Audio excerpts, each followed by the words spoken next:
Ya, saudara, di era modern saat ini tentunya investasi sudah biasa kita dengar di keseharian kita. Namun saudara, dengan berbagai jenis investasi yang ditawarkan, masyarakat masih saja tertipu oleh iming-iming keuntungan besar dalam waktu yang singkat. Lalu bagaimana seharusnya masyarakat memilih jenis investasi yang aman? Kita akan membahas hal tersebut melalui sambungan virtual Zoom meeting bersama dengan pengamat ekonomi Bapak Dr. Andes EC Bambang Budiarto MSI. Selamat sore Pak Bambang. Selamat sore Mas Habib.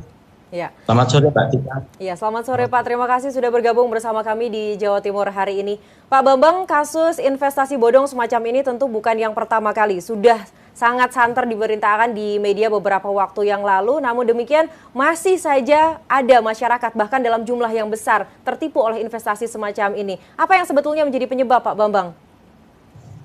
Kata kuncinya Mbak Tika sebenarnya itu Mas Habib ya. Ya. Yaitu tidak bisa menahan diri. Nah itu aja. Pemahamannya Mbak Tika, dengar dengan jelas ya suara saya? Agak sedikit terputus-putus Pak. Terus di sini makanya ragu ini. Baik, silakan Pak. Ya, jadi investasi itu yang bisa dilakukan yang bisa dipilih ya. Kedua, satu dia di sektor real atau di sektor finansial. Seperti itu. Nah sektor real ini biasanya lebih berenergi, lebih bertenaga, memakan waktu, kemudian melibatkan banyak instrumen, melibatkan banyak pihak. Nah sementara kalau sektor keuangan ini biasanya lebih dianggap lebih instan, lebih efisien, lebih cepat menghasilkan. Nah oleh karenanya godaan kepada masyarakat akhirnya terus terjadi dan dimunculkan. Nah, salah satunya ya ini robot trading seperti ini. Nah, yang perlu diketahui adalah bahwa robot trading ini sebenarnya Mbak Tika ya, ini transaksi dalam hemat saya karena ada ketentuannya. Ini sebenarnya tidak melanggar hukum. Nah, tidak. Jadi itu sah transaksi ini. Karena memang ada ya, jadi yang ditransaksikan di sana adalah saham, mata uang, atau instrumen yang lain. Jadi kalau di berita yang tadi disampaikan itu kan wujudnya apa tadi? Ini usahanya ternyata nggak pernah ada kan gitu ya. Betul. Kesehatan kecantikan itu nggak pernah ada. Ini memang kurang tepat. Ya. Itu disiasati saja dengan transaksi itu dia akan mendapatkan akun atau apa robot tradingnya kan sebetulnya. Jadi yang ditransaksikan bukan robot tradingnya. Dan sekali lagi sebenarnya nggak masalah robot trading itu karena memang ada banyak negara juga ada. Masalahnya adalah semangat atau niat dari pemilik atau yang memiliki atau yang mengedarkan, yang menyebarkan ini. Kalau memang tujuannya sudah tidak baik dengan mengiming-imingi untuk kepentingan pribadi, nah ini pasti jauh dari konsep dasar dimunculkannya beberapa tahun yang lalu atas robot trading ini. Sementara seperti itu. Tapi Pak Bambang, ini ternyata banyak yang sudah menjadi korban ini adalah orang-orang yang berpendidikan ataupun juga para orang yang mungkin ekonominya sudah di atas rata-rata begitu. Untuk sasarannya sendiri, ini sebenarnya siapa yang disasar Pak? Kalangan seperti apa yang disasar oleh si pelaku ini? Tentu saja sasarannya adalah yang punya duit Mas. Jadi targetnya adalah untuk investasi. Jadi situasinya ini kan di-pressing terus.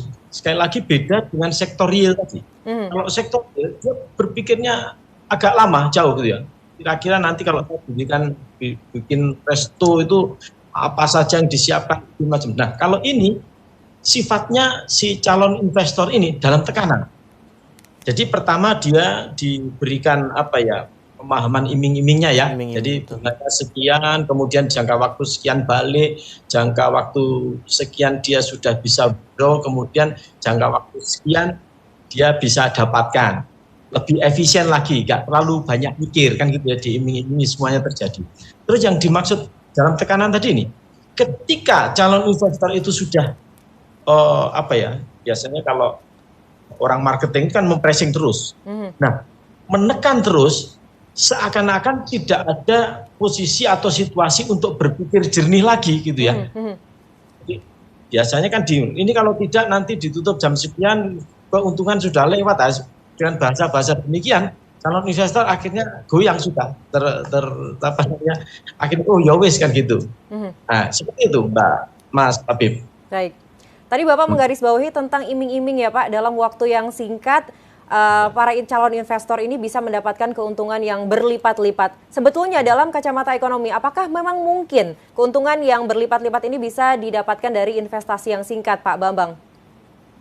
Jadi pemahamannya kalau sistem dari robot trading tadi memang memungkinkan dalam waktu sekian dengan kecepatan sekian itu mendapatkan keuntungan, itu memungkinkan saja. Tapi kalau dalam hitungan berlipat-lipat itu tadi ya, keuntungan berlipat, tentu sebenarnya juga memungkinkan asal diberi program bunga yang gede. Maksudnya memungkinkan itu. Tapi bagi founder, bagi pemilik kan tidak mungkin memasang ini. Ya kan akan rugi kan posisi seperti itu. Nah, jadi itu tidak dilakukan. Jadi kalau dibilang memungkinkan karena memang sistemnya seperti itu. Hanya saja akhirnya kita mesti curiga kalau ketemu investasi jenis seperti ini. Sebenarnya gampang kok melihatnya itu. Jadi kalau diskonto tingkat bunganya itu diperbandingkan dengan perbankan aja, kalau sangat tinggi, misalnya gitu ya, ini pasti nggak benar. Sudah, gitu aja gampangnya itu seperti itu. Jadi kata kuncinya sebenarnya itu. Kalau tingkat bunganya sudah misalnya 2 kali lipat dari perbankannya sudah pasti berat itu nanti. Seperti itu. Kasus seperti ini sudah banyak dijumpai di Indonesia, Pak Bambang. Lantas untuk kemungkinan uang yang sudah diinvestasikan dalam investasi bodong ini bisa kembali itu seberapa persen, Pak? Sebetulnya kan sudah diusut juga oleh kepolisian, betul, Pak. Nah, jadi di kita ini kan ada konsep kalau misalnya sudah rugi, ini pengadilan yang bertempur kan ya di situ ya. Nah, nanti akan diputuskan apakah bisa kembali ke siapa ini ke calon investor tadi atau yang seperti first travel. Nah, first travel itu ternyata tidak kembali kepada calon jamaah umrohnya kan gitu ya, tapi diambil atau oleh negara kan seperti itu. Nah, jadi ini nanti yang beradu argumen di sana, Pak. Jadi pihak waktu pada saat proses peradilannya, karena berbagai kemungkinan masih terjadi dan perlu dipelajari lebih lanjut. Seperti itu. Artinya kemungkinannya itu bisa balik, bisa diambil oleh negara. Baik, Pak Bambang tadi sudah menyebutkan bahwa ada beberapa hal yang harus kita waspadai, terutama dalam sebuah investasi kalau bunganya ternyata lebih tinggi daripada suku bunga bank yang ada, bahkan bisa mencapai 2 kali lipat, maka kita harus waspada. Namun demikian ada beragam modus, Pak, yang bisa dilakukan oleh para pelaku ini. Apa saja bentuk-bentuk yang harusnya kita waspadai agar kita tidak terjebak dengan investasi bodong semacam ini, Pak Bambang? Jadi yang perlu dilakukan adalah apapun bentuk investasi pada sektor finansial ya, ini cek Mbak. Jadi Bapepti itu sudah siapkan kok. Jadi orang kalau berinvestasi ya mesti cek. Sama seperti kalau kita dulu pernah cerita tentang pinjam online itu ya, harus cek dulu ini penyelenggaranya siapa, itu kan bisa dicek. Apakah dia terdaftar atau tidak? Nah itu yang pertama itu, terdaftar tidak, ya, legal tidak. Terus riwayat. Jadi riwayat dari transaksinya itu seperti apa. Ini yang jadi masalah adalah komunikasi di antara calon investor ini biasanya putus karena tidak saling tahu kan. Nah, tahunya ketika sudah terjadi kasus seperti itu. Jadi kalau dalam tataran makro kita melihatnya itu.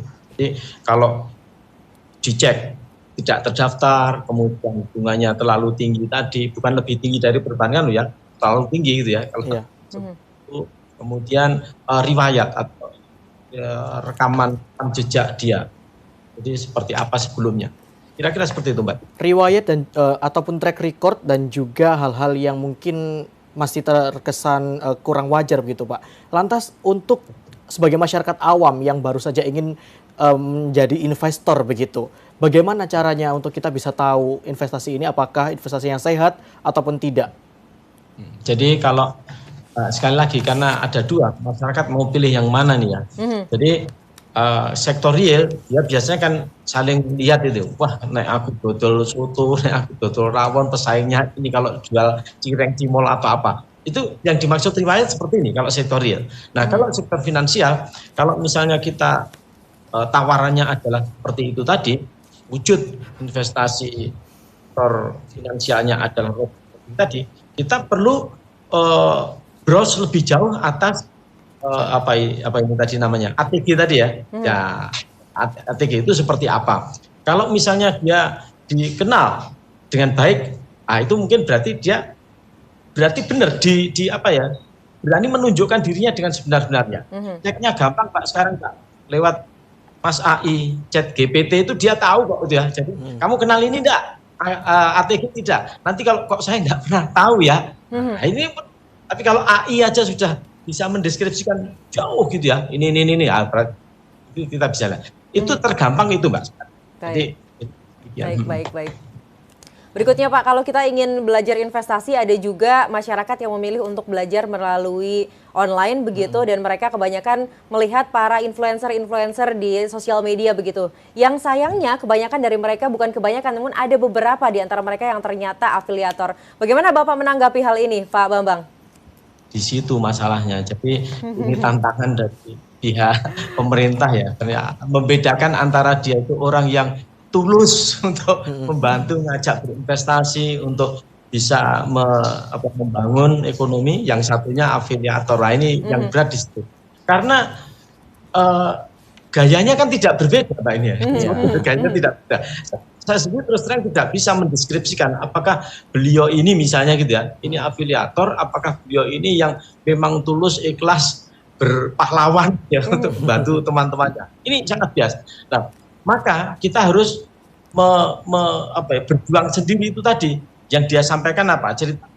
Tanya aja ke browsing kemana-mana, pengen lebih selamat pakai AI, GPT. Meskipun kadang kita GPT Mas AI tadi juga harus hati-hati juga.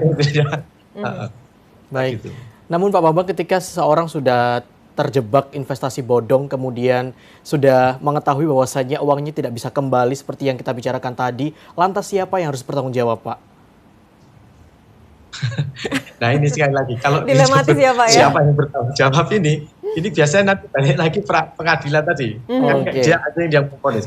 Kamu harus kembalikan sekian, biaya perkara sekian yang harus kembalikan. Memang idealnya dalam benak calon investor, itu duitku ya harus balikin aku kan gitu. Nah, tapi ternyata kan tidak bisa seperti itu. Banyak hal, banyak proses, dan biasanya untuk membiaskan itu, para pelaku ini kan dengan dua hal kalau saya lihat. Satu dengan TPPU ya, tindak pidana pencucian uang. Satunya lagi dia jadi pahlawan, misalnya bangun, mensponsori, mendonasi mana. Nah, dengan dua cara ini biasanya dilakukan. Dan akhirnya siapa yang harus bertanggung jawab? Idealnya tentu yang paling bertanggung jawab adalah foundernya si ini tadi, robot trading tadi ini. Cuman biasanya nanti kan mesti adu argumen nih pengadilan gitu Mas. Baik, itu masih kita tunggu ya Pak ya kejelasannya supaya masyarakat yang sebenarnya menjadi korban bisa mendapatkan kepastian hukum dan kerugiannya bisa dikembalikan. Baik, berikutnya apakah akhirnya masyarakat dianjurkan untuk memilih berinvestasi melalui pihak ketiga yang mungkin dirasa lebih aman begitu Pak? Bagaimana tanggapan Bapak terkait hal ini? Bisa jadi itu dilakukan gitu ya. Jadi ini biasanya untuk yang informasinya kurang, minim informasi, ini bisa melibatkan pihak ketiga ya seperti ini. Contohnya banyaklah di kita ya, misalnya kalau misalnya ambil lagi sektor real bisa dengan pihak ketiga, ambil waralaba dan sebagainya itu mungkin lebih tenang. Kira-kira demikian Pak kita. Baik, tapi yang sudah terpercaya juga ya Pak ya? Ya, itu dia. Kembali lagi harus kita lakukan riset agar investasi kita walaupun di sektor real dan dilakukan ke pihak ketiga tetap bisa dipantau dan aman. Betul.